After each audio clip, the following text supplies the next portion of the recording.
Muito bem, seja bem-vindo, obrigado por você ter conectado nesse segundo vídeo.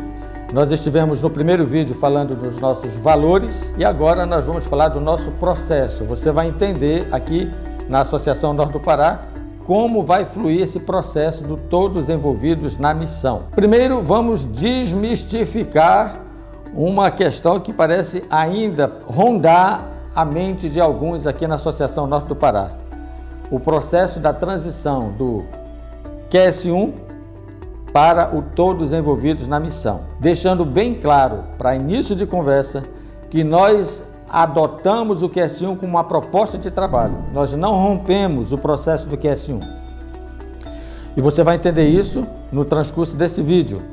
Então, a transição precisa acontecer na seguinte perspectiva. O projeto Discipulador QS1 deixou de ser uma bandeira do campo, do ponto de vista amplo, para ter uma visão mais restrita a uma ação missionária do campo. O nosso projeto macro é todos envolvidos na missão. O nosso projeto micro é salvar um. Então, o que nós queremos na síntese dessa transição é todos envolvidos na missão para salvar um. Nessa perspectiva, teremos todos envolvidos na missão. Ok? Então, primeira coisa, nós não tiramos o processo do discipulado QS1, que foi uma bênção implementada aqui durante 6 anos, com a presença do pastor Godinho e a sua equipe. Boa parte dela ainda está conosco. E nós temos o interesse de deixar claro para você, membro de igreja, que cantou "Quero salvar um", que gritou "Quero salvar um", que está motivado, que você continue vestindo a camisa do compromisso com a missão. Porque salvar um é o mínimo de expressão de compromisso com todos que Deus quer salvar. Então, esteja engajado, você vai entender nesse vídeo aonde está especificamente inserido o processo do discipulado QS1. Muito bem, para que você entenda o nosso processo, o primeiro ponto é você fortalecer o espiritual. A nossa visão aqui na Associação Norte do Pará, primordialmente, é fortalecer o espiritual. Observe na tela esse texto, que eu acho interessante, é um texto do Testemunhos para Ministros e Obreiros Evangélicos, na página 178. Ao liderar, visando fazer uma obra mais ampla, necessitamos, no próprio começo, expulsar completamente o orgulho e a ambição mundana de nosso coração. Tendo diante de nós o exemplo de Cristo, o maior mestre que o mundo já conheceu, não precisamos cometer erros. Olha, eu quero dar uma ênfase nesse texto. Primeiro, se você deseja fazer uma obra mais ampla, há uma necessidade crucial. Expulse, no começo dessa jornada, expulse completamente o orgulho e a ambição, porque elas conflitam diretamente com a missão. Se você deseja fortalecer o seu espiritual, descarregue o seu pessoal. Tire do seu coração toda ambição e orgulho. Isso não ajuda em absolutamente nada na missão. Se você considerar, sem querer entrar aqui em muitos detalhes, foi o orgulho e a ambição que provocou a entrada do pecado lá no céu com Lúcifer e com Adão e Eva no Éden. E conosco ainda hoje, nos dias em que vivemos. Então, fortalecer o espiritual é você estar disposto a fazer o seguinte: eu vou dar o espaço do meu coração para o Espírito Santo, para Deus agir. E eu devo dizer para você uma coisa. Apocalipse 3:20 diz que Jesus está à porta e quer entrar. Ele só entra se você abrir. Então isso é uma atitude em que ele respeita a nossa liberdade de escolha e a nossa decisão de permitir que ele entre para fazer mudanças. Eu apelo a você que faça uso dessa liberdade de escolha para expulsar, preste atenção, não é pedir favor, é expulsar completamente o orgulho e a ambição mundana da sua vida, para que você esteja vazio de si mesmo e aberto para a influência do Espírito Santo. O segundo ponto que precisa ser considerado no nosso processo é reconhecer o estrutural. O primeiro, fortalecer o espiritual. O segundo, reconhecer o estrutural. O que isso significa? Leia na tela agora, junto comigo. Ninguém acaricie o pensamento de que podemos dispensar a organização. A construção dessa estrutura custou-nos muito estudo e orações em que rogávamos sabedoria, as quais sabemos que Deus ouviu. Foi edificada sob sua orientação. Essa citação está na o livro Igreja Remanescente, página 23. Preste atenção, a estrutura é fruto de oração. O que nós temos hoje como igreja, com a sua estrutura, seus departamentos, sua hierarquia, toda a sua logística, ela não foi por acaso estabelecida.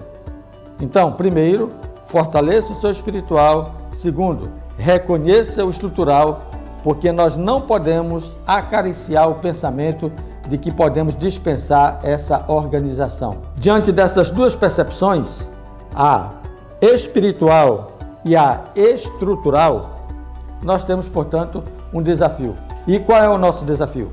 O nosso desafio é exatamente reconhecer e integrar a demanda estrutural com o crescimento espiritual. O grande desafio do campo aqui, hoje, no todos envolvidos na missão, é integrar essa estrutura que nós já herdamos como igreja há mais de 174 anos, já herdamos essa estrutura, ela foi crescendo, foi ampliando-se, ela foi se ajustando, foi se desenvolvendo, ela está em movimento. É ajustar essa estrutura para o crescimento espiritual do membro. São duas frentes, atender uma demanda estrutural e atender uma demanda espiritual.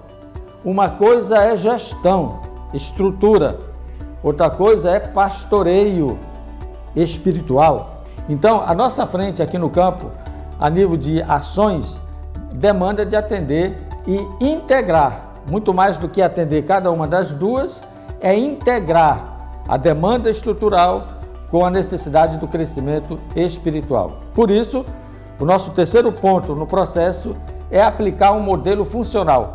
Que modelo poderia ser aplicado que atendesse a demanda estrutural e o crescimento espiritual? Bom, na Bíblia, em Isaías 40, verso 11, nós temos um texto que pode nos ajudar a dar um direcionamento nessa visão. Assim diz o profeta Isaías: como pastor, ele apacentará o seu rebanho, entre seus braços recolherá os cordeirinhos e os carregará no colo.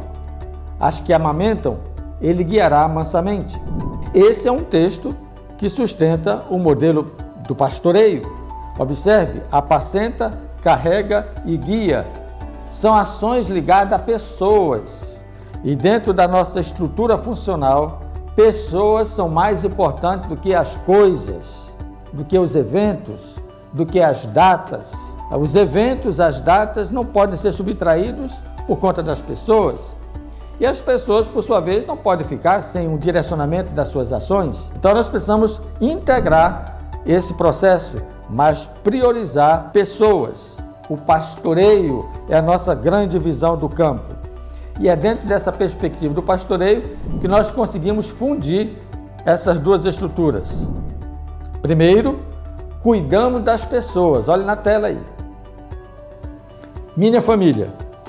Priorize a sua família. Essa é a sua igreja primária. É a célula máter da sociedade. Então, aqui no campo, na Associação Norte do Pará, nós priorizamos família. Depois, nós temos então a nossa ação de pastoreio. Eu, como presidente, eu pastoreio os departamentais. Cada departamental pastoreia um grupo de pastores. Nós temos hoje 7 regiões aqui na Associação Norte do Pará. E cada departamental supervisiona uma região formada por um grupo de pastores. O que temos falado aqui é que a mini igreja é formada por 9 departamentais, contando aqui os 2 colegas da administração. E cada departamental tem a sua igreja, formada pelas regiões, nas quais pastores participam. Cada pastor, por sua vez, pastoreia o líder do ministério pessoal, que pode ser um ancião, pode ser uma anciã. E este ancião ou anciã, líder do ministério pessoal, por sua vez, pastoreia líderes da escola sabatina. Você está vendo a animação aí na tela, para ficar bem claro para você. Então, já esse líder da unidade de ação alcança o membro da igreja. Então, nessa perspectiva, nós temos o alinhamento do pastoreio. Começa com o presidente, que pastoreia departamental, que pastoreia pastor, que pastoreia líder do ministério pessoal, o ancião ou anciã, que por sua vez pastoreia líderes de unidade de ação e que lá na ponta estão cuidando dos membros. Esta é a estrutura de pastoreio. Primeiro cuidamos das pessoas, ok? Depois cuidamos da estrutura. Agora nessa outra tela você observa a estrutura da igreja. Primeiro a mini igreja. Na estrutura do pastoreio, primeiro a minha família. Na estrutura da organização, primeiro a mini igreja, o meu grupo. Dentro dessa visão, começo com a unidade de ação. Preste atenção, nós estamos fazendo uma ligação agora para você entender o processo do pastoreio com a integração da estrutura da igreja. Então a base é a unidade de ação. Um conjunto de unidades de ação forma uma igreja ou grupo. Um conjunto de igrejas e grupos formam um distrito. Um conjunto de distritos formam um campo missionário, uma associação ou uma missão. No nosso caso, a associação. E por sua vez, esse conjunto de associações e missões formam ou compõem a união. Com isso, nós estamos estabelecendo, para você entender didaticamente, a estrutura da igreja. Não é que ela começa com a união, não é que ela começa com a Assembleia Geral, Associação Geral, com a divisão, ela começa com a base, a unidade de ação. Assim como na sua família, o seu movimento espiritual começa com a sua família, o nosso movimento estrutural começa com a unidade de ação. Está bem claro para você? Esta é a visão do campo. Esta é a nossa intenção aqui no campo. E se você não entendeu, volte o vídeo, pause o vídeo quando houver necessidade, ouça novamente, faça anotações e você vai entender bem essa estrutura. Agora, aqui está uma imagem interessante que você vai acompanhar aí na tela, que desenha um pouquinho essa ideia que nós queremos que você compreenda dentro dessa fusão da estrutura com o pastoreio. A unidade de ação é a base, tanto para o pastoreio, quanto a base para a estrutura. Ela é que integra pastoreio com estrutura. Na perspectiva do pastoreio, a unidade de ação é o meu ponto final. Na perspectiva da estrutura, a unidade de ação é o meu ponto inicial. Portanto, ela integra a ação de pastoreio com a ação da estrutura denominacional da igreja. Nela, as duas ações se fundem. Nela, a missão se concretiza. Observe essa imagem.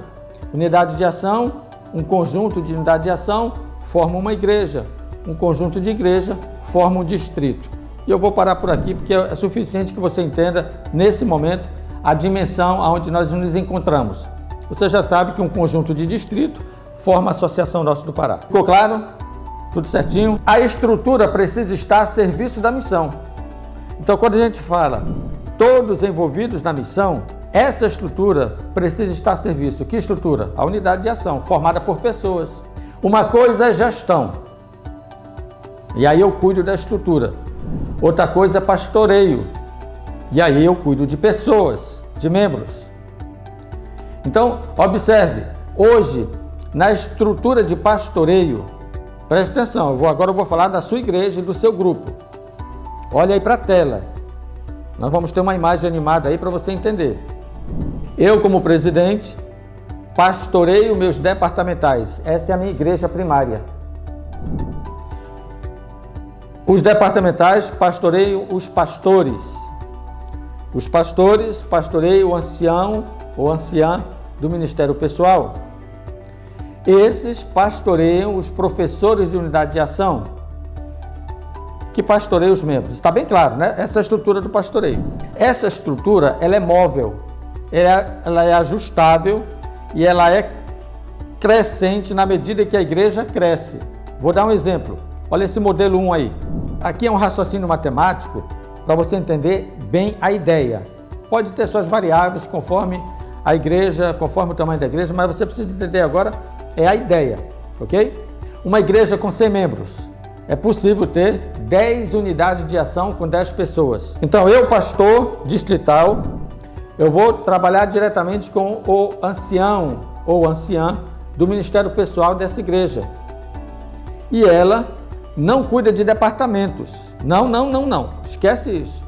Essa pessoa, o ancião ou anciã ligado ao ministério pessoal, ela cuida de pessoas. A igreja dela é formada pelos líderes das 10 unidades de ação. Se essa igreja aumentar de tamanho, se eu for para uma igreja de 200 membros, eu vou precisar de um segundo ancião ou anciã atrelado ao ministério pessoal, que vai cuidar dos outros 10 líderes de unidades de ação. Está entendendo bem o raciocínio? E se essa igreja for ampliando, tiver 300 membros, é simples. Na medida que a igreja cresce o acompanhamento de pastoreio. Ou seja, se tem um grupo de anciãos que se movimenta e se desenvolve à medida que a igreja cresce, esse grupo é chamado de anciãos ou anciãs ligados ao ministério pessoal. Essas duas funções, elas ficam atreladas. E para determinado quantitativo de membros e de unidades de ação, eu precisarei ter um determinado quantitativo de anciãos. Tranquilo? Observou aí que no organograma está faltando uma segunda parte. Eu vou mostrar agora, que é a parte estrutural dos departamentos, que é a segunda estrutura.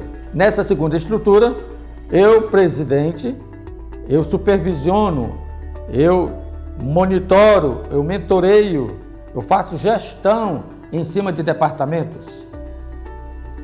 E para cada departamento nós precisamos ter ou vamos precisar ter líderes distritais. Isso aqui, em outro vídeo, vai ficar mais claro esse processo de formação. Nós estamos trabalhando na construção desse modelo, ok? Então veja só, um exemplo. A líder do Ministério da Mulher, ela tem coordenadoras distritais do Ministério da Mulher. Líder jovem, ele tem coordenador do Ministério Jovem, ele tem coordenador de desbravadores, secretaria do campo. Nós temos secretários e secretárias distritais. Então, o que é que nós estamos criando nesse modelo? Estamos criando gestores que possam conduzir os departamentos diretamente ligados aos departamentos do campo. O pastor sempre terá conhecimento das ações, mas o pastor não vai cuidar de departamentos no distrito. O pastor foi preparado para cuidar de ovelhas. Ele vai pastorear pessoas. Esse é o seu negócio, mobilizar pessoas para cumprir a missão e abreviar a volta do Senhor. Ele vai fazer gestão dos departamentos, por isso ele vai precisar de auxiliares. E observe agora esse quadro de modelo administrativo, que independe também do número de membros. O outro depende do número de membros. À medida que cresce o número de membros, eu preciso aumentar minha quantidade de anciãos. Mas para o modelo administrativo, para essa outra estrutura, eu só preciso de no máximo 3 anciãos ou 4, se for o caso. Isso aqui pode ser adaptável. O importante aqui é que você entenda a ideia e aplique esse modelo. Pastor, aí temos a figura do primeiro ancião. Esse primeiro ancião, ele faz gestão sobre os demais anciãos da igreja. Só que esses demais anciãos da igreja não são anciãos do ministério pessoal. Esse é outro. Ele já tem o trabalho dele. É no viés do pastoreio. Aqui é no viés da gestão administrativa da igreja. Então, eu agrego a cada ancião um grupo de departamentos na igreja que ele possa fazer gestão, que ele possa acompanhar, auxiliando o pastor distrital nesse processo. Então, no modelo administrativo, o pastor distrital, ele trabalha com o primeiro ancião. E o primeiro ancião da igreja, ele faz gestão junto com os demais anciãos que supervisionam. Por exemplo, na área administrativa, o ancião administrativo supervisiona a secretaria, tesouraria, patrimônio, mordomia, sonoplastia. São ações mais ligadas à parte prática administrativa da igreja. Um outro ancião, com perfil de evangelista, ele vai supervisionar o departamento do Ministério da Mulher, ele vai supervisionar o coordenador de interessados, a equipe da recepção, o Ministério da Música, o Ministério da Comunicação. E o outro terceiro ancião, com um perfil mais de família, de lar e família, ele vai supervisionar departamentos afins. Ministério Jovem, Desbravadores, Ministério da Criança, Ministério Adventista das Possibilidades, Ministério da Saúde. Vocês pegaram a ideia? Claro que isso aqui pode ter algum ajuste, algum movimento, mas não percam o viés. Separe um ancião para tratar de assuntos na área administrativa, o outro ancião para tratar de assuntos na área de evangelismo e o outro ancião para tratar de assuntos na área de lar e família. Com isso, você dá direcionamento para os anciãos. E a gente desmistifica aquele conceito equivocado de que ancião é aquele que só prepara a plataforma, faz escala e quando tem o mês de trabalho, ele trabalha. Não foi para isso que nós fomos chamados para o ancianato. Nós fomos chamados para cuidar de pessoas, que é uma estrutura, para isso existe o ancião do Ministério Pessoal, e para cuidar da estrutura da igreja, os departamentos. Para isso, existe essa proposta de 3 anciãos sob a supervisão de um primeiro ancião na igreja. Ficou claro? Então vejam só, nessa estrutura de gestão, eu cuido dos departamentos, os departamentos diretamente com seus líderes distritais correspondentes e os líderes distritais, por sua vez, com os líderes de igrejas correspondentes. Com isso, a gente cumpre a agenda do campo. O pastor não se estressa com esse acompanhamento e nem o líder vai se estressar esperando que o pastor faça pastoreio. Cada um na sua esfera de ação.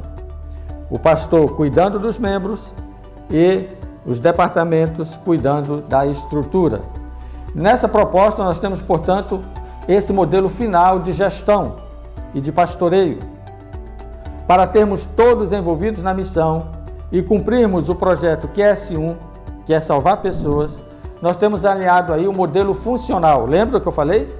Para integrar a formação espiritual com a estrutura, o modelo estrutural da igreja, nós precisamos de um modelo funcional. E o que eu estou apresentando para vocês nesse vídeo é o modelo funcional do campo, que integra departamentos e pessoas. Um viés de gestão e outro viés de pastoreio. Então observe a estrutura. Eu tenho o pastor que cuida. Ele tem 2 braços de apoio no distrito.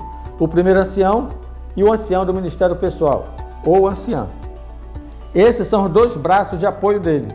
Um no viés da estrutura, cuidando dos departamentos, outro no viés do pastoreio, cuidando das pessoas. Tá bem claro? Olha, eu fico feliz que você tenha acompanhado esse vídeo até aqui. Eu sei que foi um pouquinho demorado, mas ele é importante para que você entenda o processo da Associação Norte do Pará, que envolve mentoreamento. Mentoreamento se faz no pastoreio e se faz na gestão. O mentoreamento nada mais é do que você trazer alguém do seu lado, isso é discipulado, prepará-lo para fazer o que você sabe fazer, isso é discipulado. Portanto, na essência, o campo não perdeu sua visão de discipulado, que durante os anos anteriores, os 6 anos anteriores que tivemos aqui com a presença do pastor Paulo Godinho e a sua equipe, e que materializou, preparou a mente e o coração para essa visão. Eu agradeço muito a visão do pastor Paulo Godinho nesse período. Nós estamos aqui para dar continuidade a esse processo, envolvendo todos na missão e integrando estrutura com pastoreio e fazendo mentoreamento. Uma igreja viva é uma igreja em movimento. Eu finalizo com essa revisão da nossa estrutura e do nosso processo. Estamos em movimento. Temos pouco tempo e Jesus precisa voltar. Todos envolvidos na missão é o start e o ponto final, salvar pessoas. Então é todos envolvidos na missão para salvar um. Estamos envolvidos na missão porque queremos salvar pessoas. E esse é o processo que eu já expliquei para vocês, que funciona a nível de pastoreio. Presidência, departamentais, distritais, ancianato do MIPES, líder de unidade de ação. Chega na unidade de ação, você mobiliza a dupla missionária, duplas de missão, as duplas evangelizadoras e você executa a missão com a classe bíblica, preparando pessoas para a decisão de se tornarem também discípulos no reino de Deus. Aqui está o nosso processo. Na verdade, estamos em movimento e o nosso movimento implica em 4 ênfases.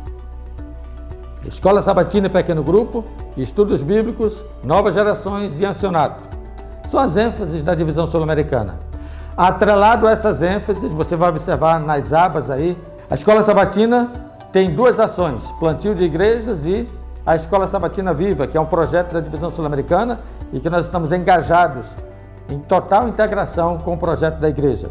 Depois nós temos a ênfase do estudo bíblico. Para essa ênfase, nós temos uma ação exclusiva, Escola Missionária, que é S1, que é onde acontece toda a mobilização e preparo do membro no discipulado e no estudo da Bíblia para salvar pessoas. Bem aí está inserido a bandeira do QS1. Depois nós temos a terceira ênfase, que são as novas gerações. Dentro dessa ênfase nós temos 4 ações. Evangelismo Kids, que contempla o Ministério da Criança. Geração Ativa, que contempla o Ministério dos Adolescentes. Clube Excelência, que contempla desbravadores e aventureiros. E Mover do Espírito, que contempla o Ministério Jovem. Então as novas gerações elas estão inseridas nessa ênfase da Divisão Sul-Americana e as nossas ações aqui no campo vão atender essas demandas. E finalmente, na área do acionato, como você observa aí na animação, para essa ênfase do acionato, nós temos 2 ações, formação teológica e formação de líderes, que são cursos ministrados pelo campo, via União Norte Brasileira, via Divisão Sul-Americana, que preparam nossa liderança tanto no aspecto espiritual, como na capacitação para o exercício da sua função na igreja. Agora, que pontos precisam ficar mais claros em relação ao nosso foco e à nossa missão? Esse é o tema do próximo vídeo. Que Deus te abençoe. Obrigado por você ter ficado até aqui. E olha, se precisar, revise o vídeo. Assista novamente. Deixe também aqui nos comentários a sua percepção desse projeto. Deixe suas sugestões, mas não deixe de fazer o seu elogio se você entendeu e apoia esse projeto. Mas estamos abertos também às suas sugestões. Que Deus te abençoe. Obrigado e até o próximo vídeo.